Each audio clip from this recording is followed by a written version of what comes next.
Hi అండి, నమస్తే. ఈ చాట పేరు వినగానే చాలామందికి కేవలం ఇది ఒక వస్తువుగా గుర్తుకు రావచ్చండి. కానీ దీని వెనక ఒక పెద్ద అడవి తల్లి ఉందండి. ఒక కళాకారుడి జీవితం ఉంది. ఒక రైతు చెమట చుక్క ఉంది. అలాగే ఒక అమ్మ ప్రేమ ఉందన్నమాట. అడవిలో నిశ్శబ్దంగా పెరిగిన ఈ వెదరు తన జీవితంలో ఇంత విలువైందిగా అవుతుందని అది ఎప్పుడు ఊహించి ఉండదన్నమాట. కానీ ఒక ప్రకృతి దానిని పెంచింది. ఒక కళాకారుడు తన చేతి నైపుణ్యంతో దానికి ఒక కొత్త జీవితాన్ని అయితే ఇచ్చాడనమాట. ప్రతి అల్లికలోనూ ఒక కళ ఉందన్నమాట. ప్రతి మెలికలో ఒక ఓర్పు ఉంది. తన యొక్క జీవన పోరాటం ఉందన్నమాట. మారే కొద్ది కొన్ని కొత్త పరికరాలన్నీ మారుతూ ఉన్నాయండి. ఎంత మారినా కూడా మన పాత వస్తువులు, మన పూర్వీకులు అందించిన జ్ఞానాన్ని అయితే ఎప్పటికీ మర్చిపోలేమన్నమాట. వాళ్ళు ఎంతో ఆచితూచి, ఎంతో ప్రేమతో, అనుభవాలతో కూడినటువంటి జ్ఞానంతో అయితే ఇవన్నీ తయారు చేస్తారు. మనం ఎంత మర్చిపోయినప్పటికీ కొన్ని గుర్తు చేసుకుంటూనే ఉండాలన్నమాట లైఫ్లో. ఈ చాట్ అనేది మనకు ఒక గొప్ప సందేశం అయితే చెప్తుందండి. ప్రకృతిని మరవద్దు, కళాకారుడి కష్టాన్ని చిన్నచూపు చూడొద్దు, రైతు చెమటను వృధా చేయొద్దు, మన సంప్రదాయాన్ని విడిచిపెట్టొద్దని.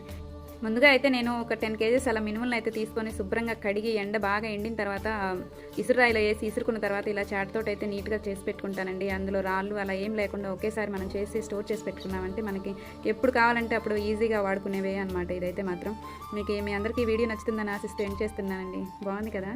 Thank you.